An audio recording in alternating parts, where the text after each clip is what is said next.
diri untuk berbagi dan sharing tentang Al-Quran. Yang kita pelajari bersama bahwa surat yang pertama dalam Al-Quran itu surat Al-Fatihah. Yang kemarin sudah sedikit banyak sudah saya sampaikan bahwa Al-Quran itu bisa menjadi petunjuk buat kita,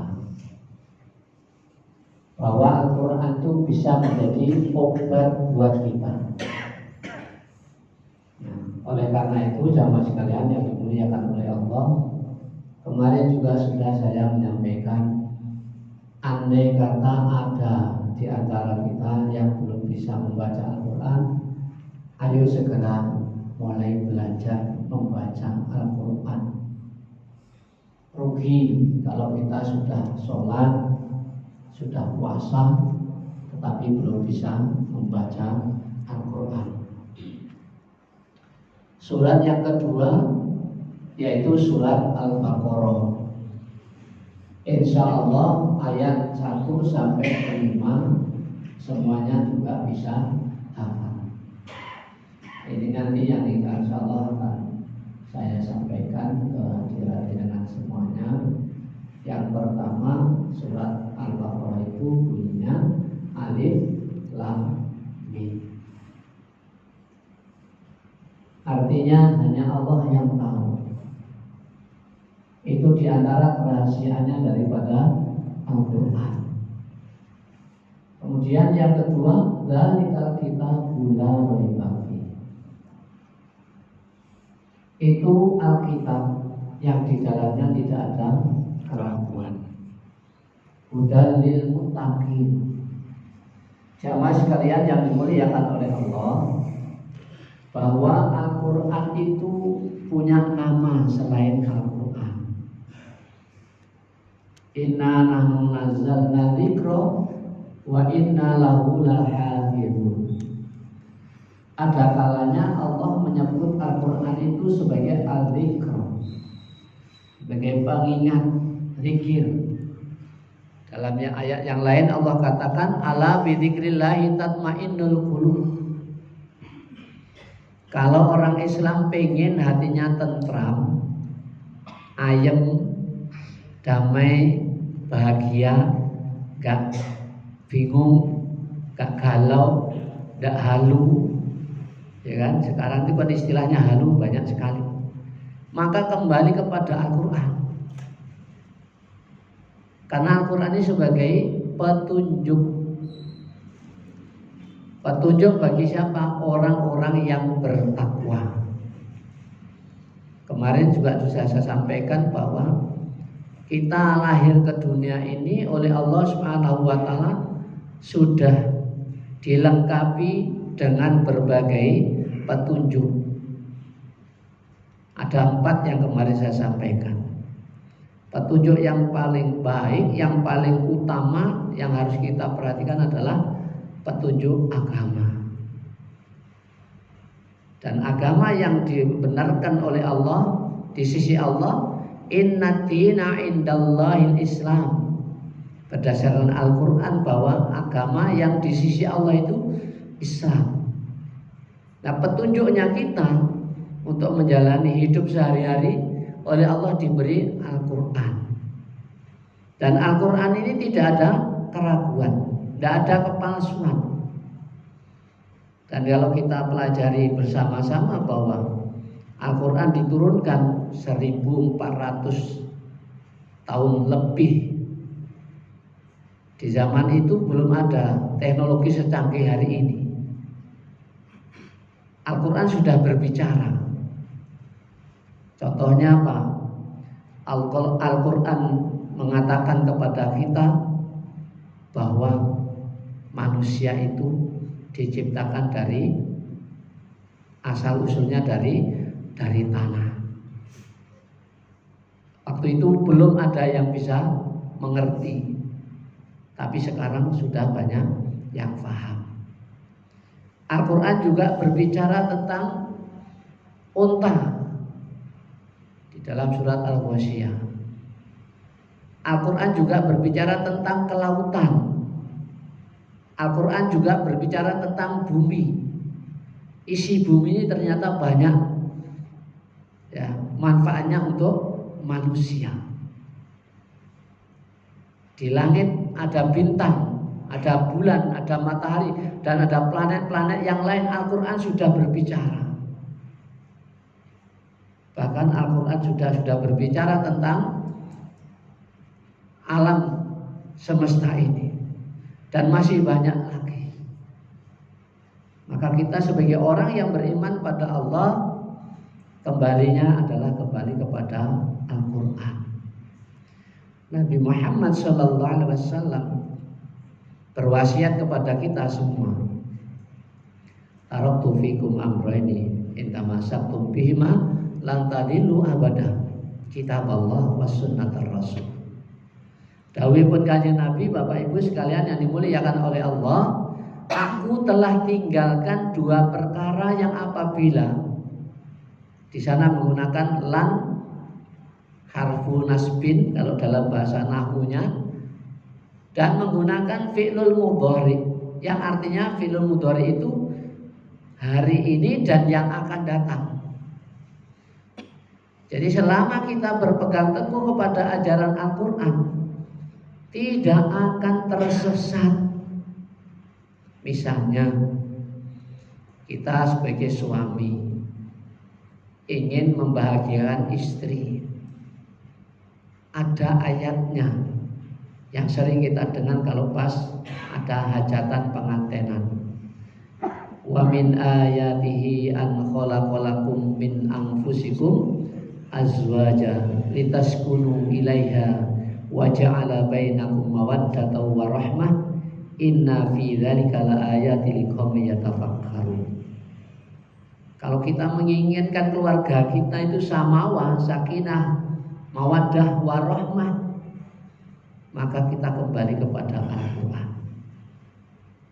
Jadi jangan sampai kita jauh dari Al-Quran. Sampai-sampai Allah menantang, mengajak manusia siapapun yang mendustakan Al-Quran, oleh Allah Subhanahu wa Ta'ala disuruh membuat satu ayat saja kalau bisa, dan disuruh mengumpulkan semua orang-orang yang hebat, disuruh membuat semisal Al-Quran. Wa in kuntum fi raibin mimma nazzalna ala abdina fa'tu bi suratin min misli wa ad'u syuhada'akum in kuntum shadiqin. Allah mengajak kepada kita, memerintahkan, menantang, menyuruh kepada kita yang jenengan ora percaya dengan kebenaran Al-Quran, disuruh kita membuat. Artinya apa? Bahwa Al-Quran ini, firman Allah ini, kalam Allah ini tidak serta-merta maksa kita untuk beriman begitu saja, tetapi oleh Allah disuruh kita untuk cari bukti-bukti. Kalau sampean atau kita tidak percaya dengan Al-Quran, disuruh oleh Allah Subhanahu wa Ta'ala mencari dan meneliti kebenaran daripada apa yang ada di dalam Al-Quran. Maka kita sangat bersyukur diberikan oleh Allah Subhanahu wa Ta'ala Al-Quran. Kalau kita kembali kepada sejarah para nabi sebelum ke Rasulullah, mukjizat-mukjizatnya itu berlaku di saat ada nabi dan rasulnya saja. Kalau Al-Quran ini sampai akhir zaman, tergantung kita. Kita mau dekat enggak sama Al-Quran, mau ngaji enggak kita, mau baca enggak kita. Nah ini jangan sampai kita itu hari-hari kita enggak pernah ngaji, padahal Al-Quran sudah di depan kita. Begitu banyak, bahkan Al-Quran sudah berbagai macam bahasa. Al-Qurannya berbahasa Arab itu bisa dirubah dengan bahasa Jawa, artinya diartikan dengan bahasa Jawa, bahasa Indonesia, bahasa Inggris, lengkap. Maka tidak ada alasan buat kita untuk tidak membaca Al-Quran. Dawuhipun Kanjeng Nabi, khairukum man ta'allamal Qur'an wa 'allamahu. Ini mengajarkan kepada kita sebaik-baik kita orang yang belajar dan mau mengajarkan Al-Qur'an. Kalau dalam hadis Rasulullah yang lain, balighu anni walau ayat. Disuruh kita menyampaikan walaupun satu ayat. Maka kaitannya dengan hadis tersebut bahwa dakwah itu bukan tugasnya ustadznya saja. Sekali lagi saya sampaikan, dakwah itu tidak hanya tugas para ustadz, para kiai, para ajengan, para tuan guru, tetapi dakwah itu tugas masing-masing orang yang mengatakan dirinya orang Islam. Coba kita perhatikan ayat Al-Quran, wal takum minkum ummatu yad'una ilal khairi wa ya'muruna bil ma'ruf wa yanhauna 'anil munkar wa ulaika humul muflihun. Disuruh kita oleh Allah ajak menuju kepada kebaikan dan mencegah daripada kemungkaran. Kalau ada kemungkaran kita tidak boleh diem atau masa bodoh lah. Yang penting saya tidak. Oh, enggak begitu dalam Islam. Wa ta'awanu 'alal birri wat taqwa wa la ta'awanu 'alal itsmi wal 'udwan. Ini ayatnya jelas bahwa Allah memerintahkan kepada kita untuk saling tolong menolong, bantu membantu dalam kebaikan dan takwa. Artinya ayat ini menjelaskan kepada kita bahwa untuk baik itu tidak bisa sendirian. Untuk menjadi orang baik butuh orang lain. Karena di sana menggunakan ismul mubalaghah, saling mengingatkan, saling menghormati, saling menghargai. Ini ajaran Al-Quran. Tidak bisa kita bayangkan, Pak. Kalau jam segini saya ada ceramah seperti ini, ada speakernya, ada sound systemnya yang bagus, kemudian tidak ada jamaahnya, tidak ada satupun orang di depan saya, terus saya ceramah seperti ini, jenengan menilai apa, Pak? Saya sebagai orang apa, Pak? Tidak usah disebutkan. Atau sebaliknya, sampai duduk seperti ini diam saja, tidak ada yang isi ceramah, padahal judulnya pengajian. Nggak bisa. Makanya oleh Allah Subhanahu wa Ta'ala yang disuruh itu adalah nolong, tulung tinulung kalau bahasa Jawanya. Tulung tinulung kebaikan dan takwa. Wala ta'awanu 'alal ismi wal 'udwan. Dilarang kita tulung tinulung dalam dosa dan permusuhan. Ini ayatnya jelas sekali ketika kita kembali kepada Al-Quran, luar biasa. Kita onjai, kita tadaburi ayat-ayat Al-Quran, ini sangat luar biasa. Maka kalau kita sebagai orang Islam, ya Al-Quran syifa wa rahmah wa nunazzilu minal Qur'an ma huwa syifaa'u wa rahmatul lil mu'minin wa la yazidudz zalimina illa khasar. Al-Quran juga disebut sebagai syifa, obat. Maka kalau kita ada masalah, ada pikiran yang agak ruwet dengan kondisi hari ini, ambil air wudu, kemudian baca Al-Quran. Dibaca, dipahami, diangen-angen sak maknane kata orang Jawa.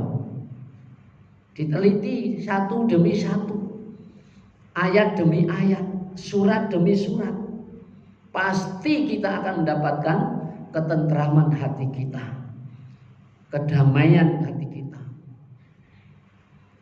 Jamaah sekalian yang dimuliakan oleh Allah Subhanahu wa Ta'ala. Kemudian ayat yang berikutnya, alladzina yu'minuna bil ghaib. Ini yang pertama. Orang muttaqin itu orang yang beriman kepada yang gaib, yang hari ini mulai banyak dipertanyakan oleh banyak orang. Benar tidak ada siksa kubur?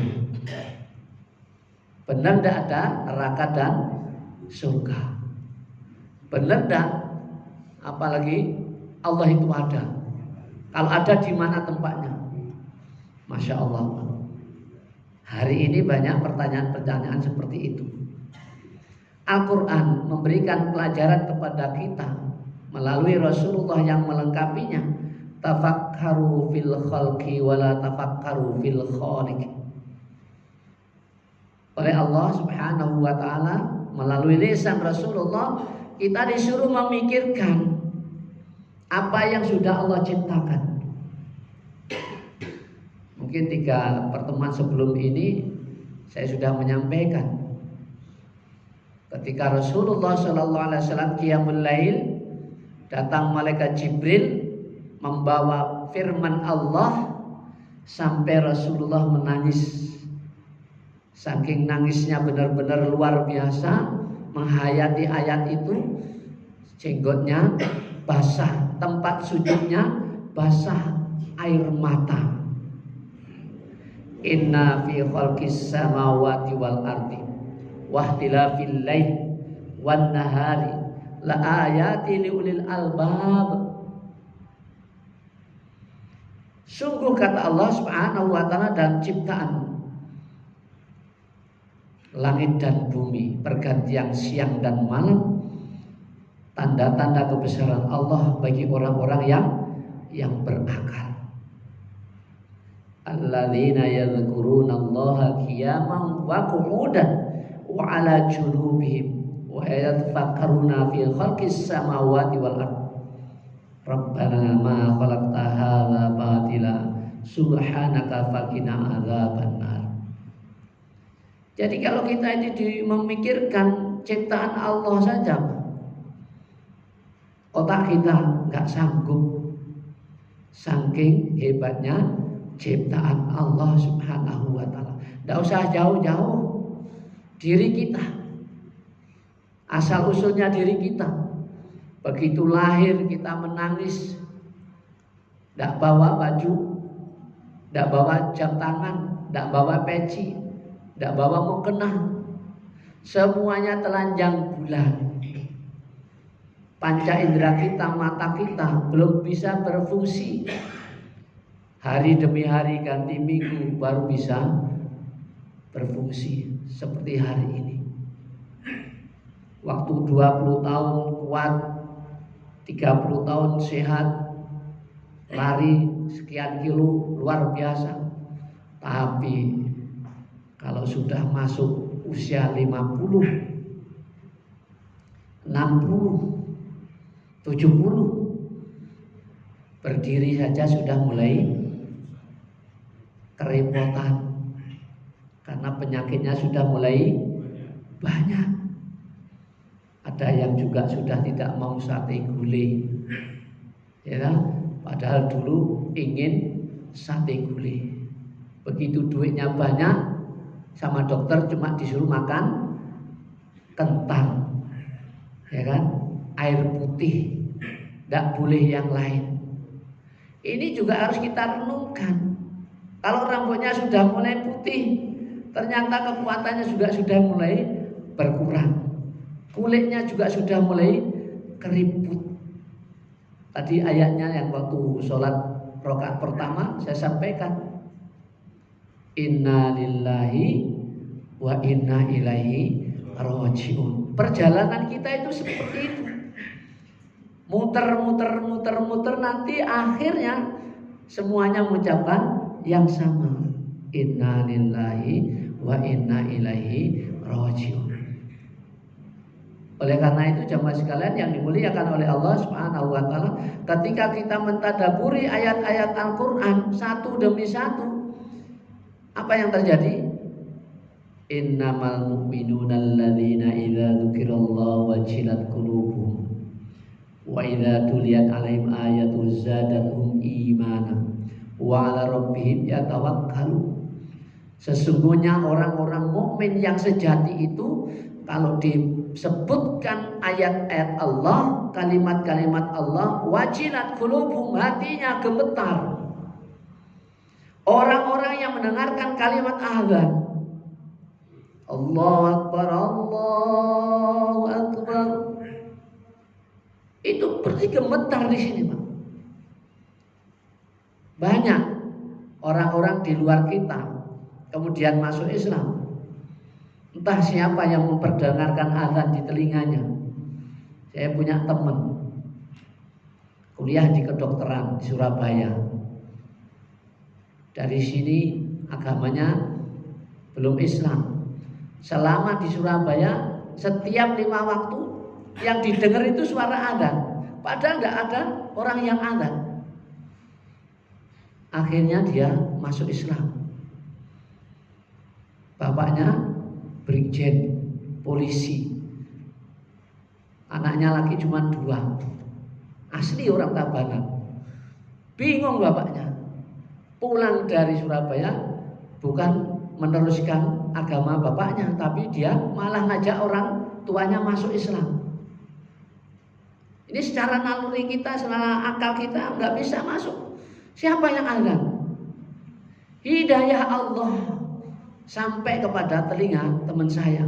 Akhirnya adiknya juga masuk Islam. Bapaknya tambah bingung.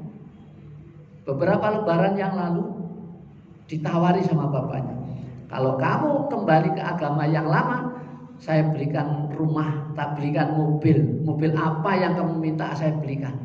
Kata anaknya, mendingan saya seperti sekarang ini, ngekos, tapi saya tetap masih Islam. Nah kita ini Pak, yang Islam dari kecil, ayo diteruskan. Ditambah zadathum imana, tambah iman kita kepada Allah. Wa 'ala rabbihim yatawakkalun. Dan kita bertawakal kepada Allah. Allah adalah yang menciptakan kita. Penguasa segala macamnya itu adalah Allah. Allah Malik, Allah Raja dari segala raja. Dialah yang menguasai segala macam-macamnya. Maka kita senantiasa tawakalnya kepada Allah Subhanahu wa ta'ala. Beriman kepada yang gaib. Kembali kepada ayat tadi. Alladzina yu'minuna bil ghaibi. Beriman. Tasdikun bil qalbi wa takrirun bil lisan wa af'alun bil arkan. Itu namanya pengertian tentang iman. Iman itu diucapkan, dibenarkan oleh hati, diucapkan oleh lisan, diamalkan dengan sesuai perbuatan. Maka orang yang beriman kepada Allah Subhanahu wa ta'ala berusaha semaksimal mungkin untuk tidak melanggar aturan-aturan Allah. Siapapun kita, apapun pangkat dan jabatan kita, gak boleh kita semena-mena, gak boleh kita seenaknya. Tapi kalau kita mau seenaknya, nanti ada konsekuensinya, mempertanggungjawabkan di hadapan Allah Subhanahu wa ta'ala. Karena semua yang kita lakukan sejak kita balik, sejak kita bisa membedakan hak dan batil, diminta pertanggungjawaban oleh Allah. Oleh karena itu jamaah sekalian yang dimuliakan oleh Allah Subhanahu wa ta'ala, ketika Allah masih berikan kesempatan kepada kita semua untuk memperbaiki amalan-amalan kita, jangan disia-siakan. Umar bin Khattab sudah mengingatkan kepada kita, idza asbahta fala tantadiril masa wa idza amsayta fala tantadiris shawa. Kalau kita diberi kesempatan oleh Allah berbuat baik pada pagi hari, jangan sampai kita tunda untuk berbuat baik pada sore hari. Kalau Allah berikan kesempatan kita berbuat baik pada sore hari, jangan sampai ditunda besok, nanti. Badiru bil a'malis sholihah, kata Rasulullah. Segeralah kita beramal soleh. Kembali lagi kepada ayat yang saya sampaikan tadi. Jangan sampai nanti kita inna lillahi wa inna ilaihi rajiun, belum memperbaiki bacaan Al-Quran kita, belum kita perbaiki sholat kita, belum perbaiki kerjaan kita ke masjid, subuhnya masih aras-arasan, tilawahnya apalagi, alasannya sibuk. Sibuk itu sebenarnya yang bikin siapa Pak? Kita sendiri. Maka saya sering saya sampaikan, Pak, baca Al-Quran. Al-Quran itulah yang mengantarkan kita nanti kepada jalan yang diridhoi oleh Allah Subhanahu wa ta'ala. Setelah kita beriman pada yang gaib, kita disuruh wa yuqimunas sholat, tegakkan sholat. Jangan tidak sholat, minimal sholat 5 waktu. Ingat jamaah sekalian yang dimuliakan oleh Allah Subhanahu wa ta'ala, saking pentingnya sholat, Nabi berpesan kepada kita, mengingatkan kepada kita semua di saat Rasulullah akan menjelang wafatnya, ummati ummati ummati as-sholat. Betapa pentingnya masalah sholat ini. Ayo kita perbaiki sholat kita. Kalau misalnya sholat kita kadang-kadang masih ingat yang di luar sholat, ya namanya kita juga manusia biasa. Tapi jangan dibiarkan terus begitu. Kita terus berusaha, mudah-mudahan sholat kita diterima Allah Subhanahu wa ta'ala. Allahumma amin. Awwalu ma yuhasabu bil 'abdi yaumil qiyamati as-shalah. Yang pertama diminta laporan kepada Allah itu masalah sholat kita. Maka kalau sampai sebagai laki-laki, kalau merasa jenengan laki-laki sholat subuhnya ayo Pak diteruskan Pak. Kalau merasa laki-laki sholatnya di masjid, semangat Pak. Kita sudah termasuk orang-orang yang diperintahkan oleh Rasulullah, kita insya Allah istiqomah untuk sholat subuhnya di masjid. Allahumma amin. Kalau rumahnya jauh dari Al-Furqan, ya tidak harus ke Al-Furqan setiap subuh, bisa sholat atau masjid yang di dekat rumah kita. Tapi jangan sholat subuh di rumah kalau merasa laki-laki. Artinya apa? Ya kalau jenengan sholatnya di rumah berarti sampai belum kena perintah dari Rasulullah. Maka laki-laki itu sholatnya subuhnya, khusus subuh dan sholat isya itu sangat dianjurkan oleh baginda Rasulullah SAW di masjid. Apalagi masjid di sini juga enak Pak, adem, ya kan? AC-nya luar biasa. Apalagi kalau duhur, sekarang panas-panasnya luar biasa. Masuk Al-Furqan, Masya Allah, namanya juga sudah membedakan. Sebelum masuk masjid sampai sudah masuk masjid mesti beda, enak adem. Dan insya Allah kalau tidur-tiduran di sini boleh Pak ya, boleh. Alhamdulillah sudah langsung dijawab. Jangan ada masjid untuk tidur-tiduran, dilarang. Malah kalau perlu disiapkan bantalnya, tapi jangan kasur Pak. Disiapkan bantalnya, kalau kelihatan musafir, kopinya segera disiapkan. Tugasnya takmir tidak hanya bersih-bersih.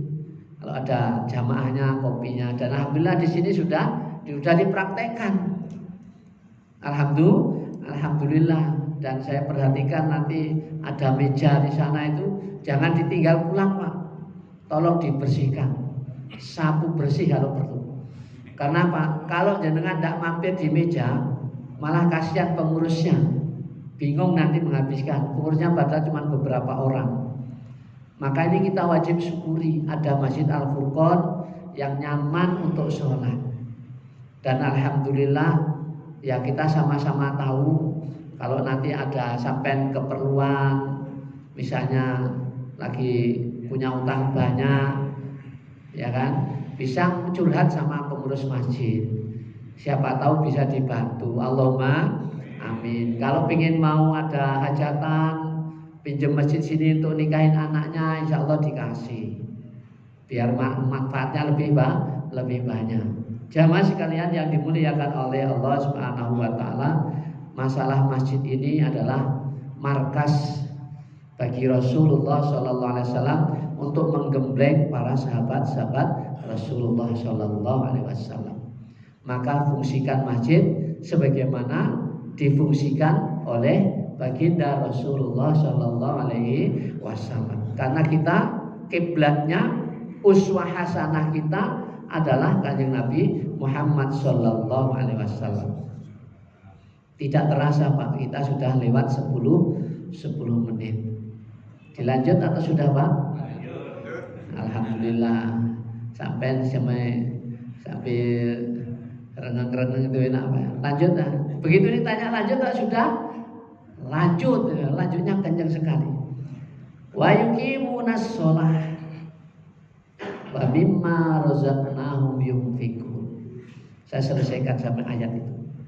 Allah sangat luar biasa jamaah sekalian. Wa mimma razaqnahum yunfikun, oleh Allah kita untuk infak sedekah itu sebagian yang kita miliki, bukan semuanya. Kalau kita punya 1 juta kemudian diinfakkan 1 juta terus pulang bensinnya habis, nuntun sampai rumah. Kalau tidak gitu sampai ganti yang minta kepada orang yang di jalan, minta-minta untuk beli bensin, itu nggak boleh. Wa mimma razaqnahum yunfikun, sebagian saja Pak. Kalau dalam Islam kan zakatnya berapa Pak? Cuman 2,5%. Kalau di agama lain 10 sampai 20. Saya punya teman orang Cina Surabaya, punya rumah di Jakarta banyak, punya hotel bintang 5 atau bintang 6 di NTT. Itu setiap bulan mengeluarkan duit 50, dibagi-bagi supaya mereka ikut agamanya. Luar biasa. Nah kita berapa infak kita? Jumatan kita. Halo? Jumatan kita infaknya berapa? Coklat, abu-abu, biru, atau merah? Ini ada yang mengatakan abu-abu Pak. Tidak usah disebutkan nominalnya. Abu-abu kita termasuk golongan yang mana? Infak itu. Ya, infaknya itu loh, Masya Allah. Wa mimma razaqnahum yunfikun. Mong sebagian yang kita miliki lek di dompet itu ada merah, biru, coklat, abu-abu. Mana yang diambil? Abu-abu. Yang merah, alhamdulillah, mudah-mudahan istiqomah. Allahumma amin. Berapa kali saya menyampaikan mathalul ladzina yunfikuna amwalahum fi sabilillahi kamathali habbatin ambatat sab'a sanabila fi kulli sumbulatin mi'atu habba wallahu yudha'ifu liman yasha wallahu wasi'un alim. Ini Al-Qur'an. Ketika kita beriman kepada Al-Qur'an, ini satu, ini Pak, ini oleh Allah diganti oleh Allah menjadi seberapa? 700. Satu cangkir bercabang menjadi 7, masing-masing cabangnya cangkir ini menjadi 100, menjadi 700. Wallahu yudha'ifu liman yasha, bahkan akan dilebihkan oleh Allah. Maka ya janganlah Pak infak itu abu-abu terus Pak. Sampai masuk ke sini AC-nya dingin gini kok masuk abu-abu. Engkau panas sedikit protes sama pengurusnya. Ya kan AC-nya telat nyalain aja sampai protes. Lain pakai abu-abu terus. Jangan. Boleh sesekali abu-abu. Ya, paling enggak orang yang gundul itu Pak. Gambarnya yang gundul, gendut itu. Ya, gemoy itu. Fotonya itu. Ya, syukur-syukur biru. Syukur-syukur merah. Itu nanti yang akan memberikan manfaat ketika kita sudah tidak di Al-Furqan lagi. Pindah tempat di mana Pak? Jalan pendidikan, di Al-Muqarrabin. Ada di antara kita ini gak lama ini. Karena pasti akan ke sana. Bisa saya duluan, jenengan belakangan, atau terbalik, jenengan duluan, saya belakangan. Kapan datanya? Tidak ada yang tahu.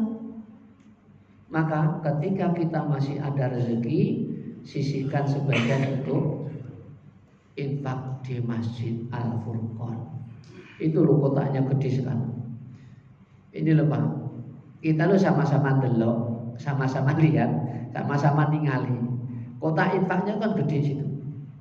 Dan yang dikunci cuma di depannya, tapi bolong yang kecil itu senantiasa terbuka. Ya cuma dilewati, didelok, tapi gak pernah dicemplung ke Pak. Halo. Kenapa? Memang sifatnya kita ini kalau berbagi agak berat. Tambah itu seneng Pak. Halo. Jadi tolong, orang yang sudah rajin sholat, insya Allah tidak pelit untuk infak di jalan Allah. Mudah-mudahan kita semuanya dijaga dan dilindungi oleh Allah Subhanahu wa Ta'ala. Hari ini insya Allah kita cukupi sampai ayat yang ketiga. Mudah-mudahan ada manfaatnya dan jamaah semakin hari semakin dimuliakan oleh Allah dengan rajinnya sholat subuh berjamaah di Masjid Al-Furqan. Saya mohon maaf atas segala kekurangannya. Kalau ada hal-hal yang kurang berkenan, saya mohon dimaafkan. Karena kelihatannya juga sudah pada siap-siap mau goes, mau kafride.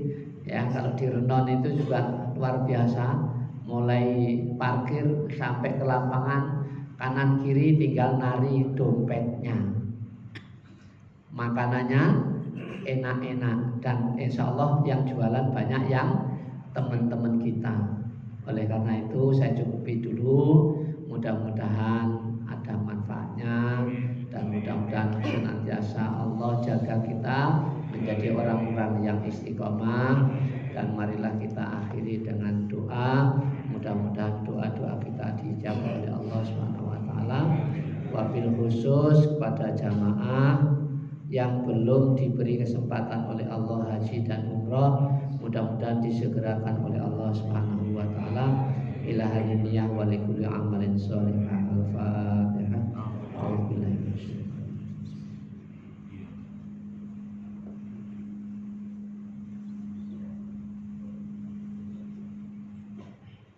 A'udzubillahi minasyaitonir rajim. Bismillahirrahmanirrahim. Alhamdulillahirabbil alamin.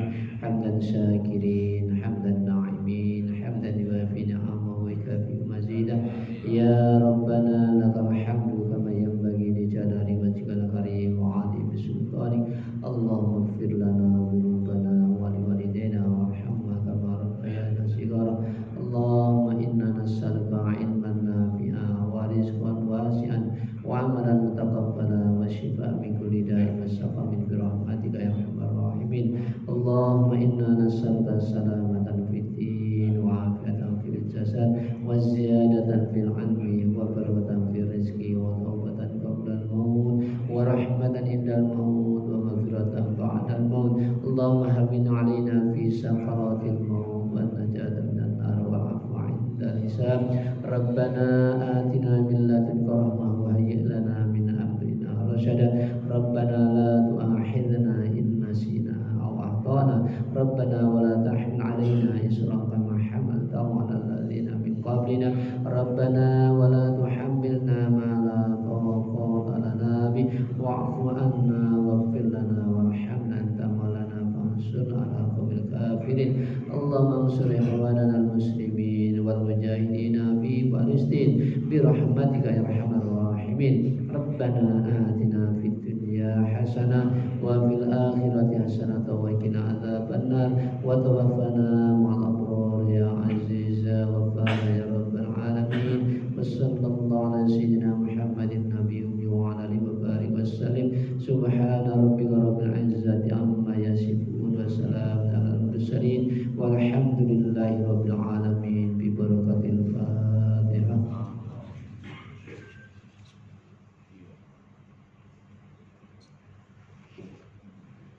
Demikian yang bisa saya sampaikan. Mohon maaf atas segala kekurangannya.